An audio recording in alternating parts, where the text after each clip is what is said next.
तस्वीरें संसद की दिखाना चाहती हूँ। देखिए, रक्षा मंत्री राजनाथ सिंह पहुंच चुके हैं और आज रक्षा बजट पर बहुत नजर है। जिस तरीके से हथियारों के मामले में, सुरक्षा के मामले में हर देश अपने को मजबूत कर रहा है। सुन लेते हैं एक बार। This is a critical juncture. There are many issues to be addressed, especially in the contemporary Indian situation. There are many things to be addressed very seriously. ये प्रधानमंत्री नरेंद्र मोदी की तस्वीरें हमें मिलने लगी हैं।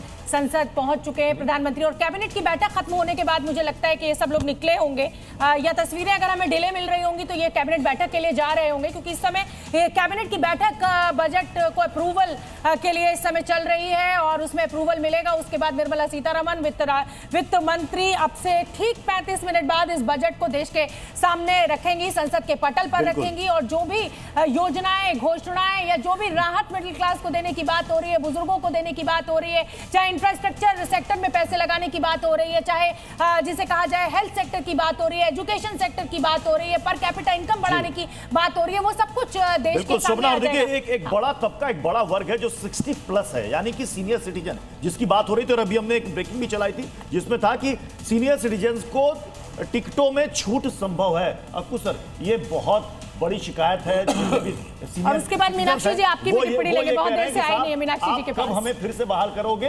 आखिर कम से कम हमें रियायत तो दे दो, टिकटों में जो पहले मिला करती थी। यार, मैं इतना सज के आया हूँ, आप मुझसे सीनियर सिटीजन का क्यों सवाल पूछ रहे हो? लेकिन फिर भी आप जवाब मांग रहे हैं तो ठीक है, जवाब देता हूँ मैं। पिछले कई वर्षों से, लगभग 6-7 साल से ये रेल मंत्रालय ने जो छूट दी जा रही थी कि उनको 50% छूट दी जाती थी, वो रद्द कर दी।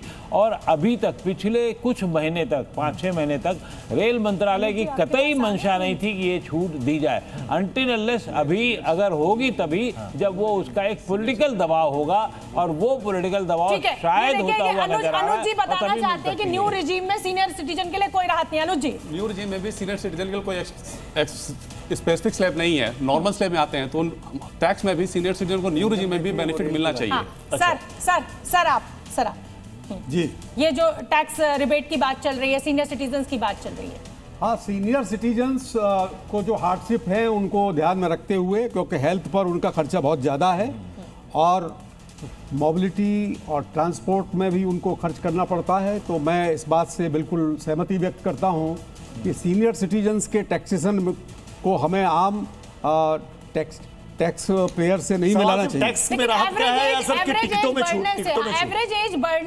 एवरेज एज भी बड़ी है और उसके एवरेज लाइफ स्पैन आप कह सकते हैं कि वो बड़ा है, और ऐसे में बुजुर्गों का ध्यान रखना जो हमारी जड़ है वो मुझे लगता है बहुत जरूरी है। बट्टू जी, अब मैं ये समझता हूँ, देखिए, इन्होंने जैसे अभी अनुज जी ने बताया कि न्यू टैक्स रेजिम में सीनियर सिटीजन और सुपर सीनियर सिटीजन के लिए कोई एक्स्ट्रा बेनिफिट नहीं है टैक्स में, जैसे कि ओल्ड रेजिम में है। उनका मतलब 3 लाख है और 5 लाख से ज्यादा सुपर से जो है उसमें रिबेट है, प्लस उनको हेल्थ की रिबेट है। 50,000 तक वो अपने हेल्थ एक्सपेंडिचर को एज ए डिडक्शन क्लेम कर सकते हैं। नवीन जी बताएंगे क्या जितनी भी उम्मीदें सीनियर सिटीजन वो पहले बात पूरी हो जाए। और मैं ये समझता हूँ ये 50,000 रुपया आज के हिसाब से, जिस हिसाब से महंगाई है, मेडिकल रिक्वायरमेंट है, जैसे इन्होंने बताया कि मोबिलिटी इश्यूज है, तो इस पर 50,000 नवीन जी मुस्कुरा रहे हैं सर, मुझे लगता है नवीन जी बताएंगे इस पर कि जितनी उम्मीदें सीनियर सिटीजन को है वो पूरी हो रही है कि नहीं हो रही है। देखिए, नेताओं से आप प्रत्युष मुस्कुराने के अलावा कुछ उम्मीद मत कीजिए। वो कुछ बताना चाह रहे हैं, पॉलिटिकल एनालिस्ट है नवीन जी, बताएंगे। बजट के दिन आप सिर्फ मुस्कुराएंगे। भाई देखिए, बजट पेश होने दीजिए, बजट बन चुका, बजट तय हो चुका, बजट के अंदर जो प्रावधान होने थे वो तय हो चुके हैं।